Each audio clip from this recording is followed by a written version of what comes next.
All right, we're going to pull back the curtain on a really fascinating chapter in media history. This is the story of how independent media didn't just survive. They actually thrived, long before this recent boom in diversity-focused investment.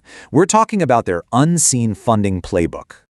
So, you've probably seen the headlines. It feels like almost every week, right? Some big venture capital firm is investing in a media company led by an underrepresented founder. And look, that's a fantastic, really welcome shift in the landscape. But, and this is crucial, we have to remember that this is a very recent thing.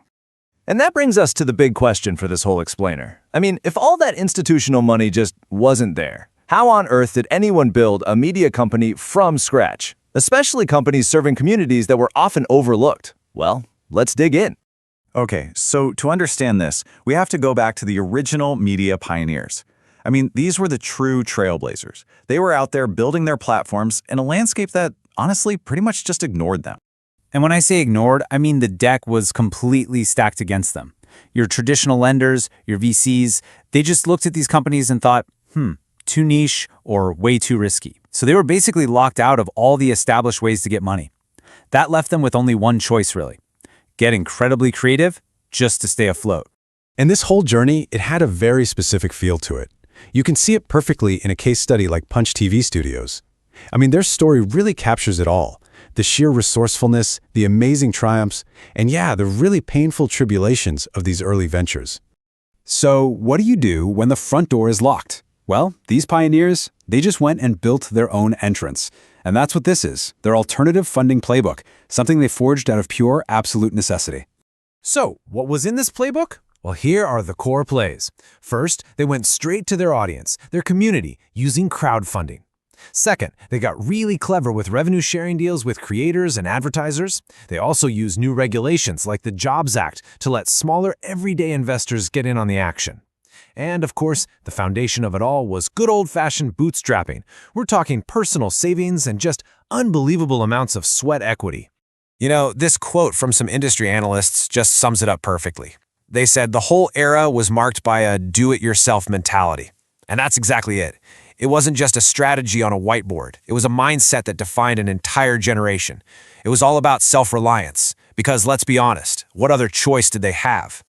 Now, when you take that whole pioneer approach and put it up against what's happening today, wow, it is a tale of two eras. So let's do that. Let's put them side by side. The pioneer model versus today's VC landscape. Okay, let's just look at the numbers. For one of these pioneers, a successful early funding round might bring in, say, a few $100,000. That was the scale they were working with. That was a huge win. Okay, now look at today. We're talking millions, sometimes tens of millions of dollars, and that's just commonplace. The scale it's just not even comparable. And that changes absolutely everything about the resources you have and the expectations on you from day one. But here's the really important part. It's not just about the dollar amount. The entire philosophy is different. Think about it. The pioneer model, it's funded by the community, and the goal is sustainability. Just keep the lights on, serve the audience. The VC model, it's funded by massive institutions, and the goal is rapid, explosive scale. That difference changes everything. The kind of pressure you feel, who you answer to, even the type of content you make. So you might be wondering, okay, that's a nice history lesson, but why does any of this matter now, with all this VC money flowing in? Well, it matters because there are some incredibly powerful lessons from the past that might be more relevant today than ever before. If there's one thing to take away, it's this. That community-first approach was never just about the money. It was a way to build a real sense of shared ownership and deep loyalty. And what did that lead to? It led to media outlets that were way more resilient, that felt truly authentic because guess what? They were directly accountable to the people they served, their audience. But we have to be realistic here. It wasn't a perfect system by any means.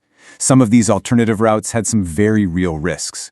A Harvard Law School study actually pointed out that things like the Jobs Act, while great for opening doors, could also be a total minefield for everyday, inexperienced investors who might not have fully understood what they were getting into. So, all of this brings us right here, to the future. The real question is, how can we take the lessons from these pioneers and apply them to what's coming next for independent media and creators? Well, one really fascinating area to keep an eye on is the rise of these new structures called DAOs, which stands for Decentralized Autonomous Organizations. Just think of it like this. It's a community-led group with no central boss. All the decisions are made from the bottom up, by the members themselves. Now, doesn't that sound kind of like a high-tech version of that old pioneer model? It's a pretty compelling idea. And so that leaves us with the big final question. As we look ahead, what's really going to define the next generation of media? Is it going to be community-built from the ground up, just like the pioneers did it? Or is it going to be venture-backed and scaled to the moon? You know, the answer is probably somewhere in the middle. But that tension, that push and pull between those two powerful ideas, that's what's going to shape everything that comes next.